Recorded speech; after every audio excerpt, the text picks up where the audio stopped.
வணக்கத்திற்குரிய மேயர் அவர்களே,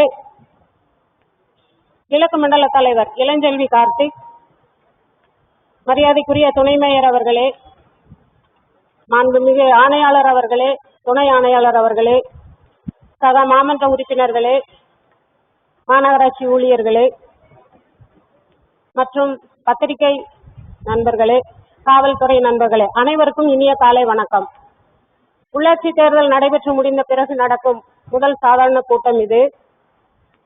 மிக சிறப்பான முறையில் பட்ஜெட் தயாரிக்கப்பட்டு மக்களுடைய அடிப்படை தேவைகள் அனைத்தையும் நிறைவேற்றும் வகையில் இந்த அரசு செயல்படும் என்பதற்கு எடுத்துக்காட்டாக தமிழக பட்ஜெட்டும் இந்த கோவை மாநகராட்சியினுடைய பட்ஜெட்டும் நிதிநிலை அறிக்கையில் இடம்பெற்றிருந்த அம்சங்கள் அனைத்துமே சிறப்பாக இருந்ததை அறிவோம். கொடையளி செங்கோல் குடியொம்பல் நான்கும் உடையானம் வேந்தர் கொளி என்ற திருக்குறளுக்கேற்ப, அதாவது தேவைப்படுவோருக்கு தேவையானவற்றை கொடுப்பது, எதிர்கட்சியினரிடம் இதமாய் பேசுவது, நீதி விளங்கும் ஆட்சி செய்வது, மக்களை பாதுகாப்பது, இவை நான்கையும் உடையதே அரசுகளுக்கு விளக்கு போன்றது என்ற திருக்குறளுக்கேற்ப அரசருக்கு அரசராம் இந்தியாவினுடைய முதல்வர்களுக்கு எல்லாம் முதல்வராய் விளங்கும் நம்முடைய தமிழக முதல்வர் தளபதி அவர்களை வணங்கி இந்த உரையை நான் ஆரம்பிக்கிறேன். கோவை என்றவுடன் நமக்கு நினைவுக்கு வருவது கொஞ்ச தமிழ் பேசும் கொங்கு தமிழும் சிறுவாணி நீரும் தான். அந்த சிறுவாணி நீர் நம்மளுக்கு இப்பொழுது மிகவும் பற்றாக்குறையாக இருக்கிறது. ஆக்சுவலா நம்ம திமுக ஆட்சி காலத்தில் பில்லூர் 1 and 2 2 குடிநீர் திட்டமுமே கலைஞருடைய ஆட்சி காலத்தில் கொண்டு வரப்பட்ட திட்டங்கள்.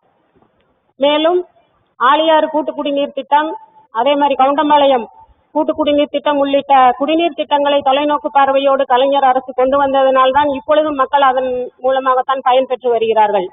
கடந்த 10 ஆண்டு காலத்தில் எந்த குடிநீர் திட்டங்களையும் அதிமுக அரசு செயல்படுத்தாத காரணத்தினால் இப்பொழுது கோவை மாநகர மக்கள் மிகுந்த குடிநீர் தட்டுப்பாட்டுக்கு ஆளாகி இருக்கிறார்கள். மாண்புமிகு முதல்வர் அவர்கள் கோவைக்கு வருகை தந்த போது இதே கோவை மாநகராட்சியில் 25,000 பயனாளிகளுக்கு நலத்திட்ட உதவிகளை வழங்கிவிட்டு 2 நாட்களுக்கு ஒரு முறை குடிநீர் வருவதற்குண்டான அனைத்து திட்ட அறிக்கைகளையும் தயாரித்து தருமாறு வாக்குறுதி கொடுத்துவிட்டு சென்றிருக்கிறார்கள். அதன் அடிப்படையில் மிக விரைவில் 2 நாட்களுக்கு ஒரு முறை குடிநீர் தருவதற்கு ஆணையாளர் அவர்களும் மேயர் அவர்களும் உரிய நடவடிக்கை எடுக்க வேண்டும் என்று கேட்டுக்கொள்கிறேன். மேலும் இங்கு மாநகராட்சியில் மீண்டும் ஒரு பிரச்சனையாக இருப்பது சாக்கடை பிரச்சனை. இதே திமுக ஆட்சி காலத்தில் பாதாள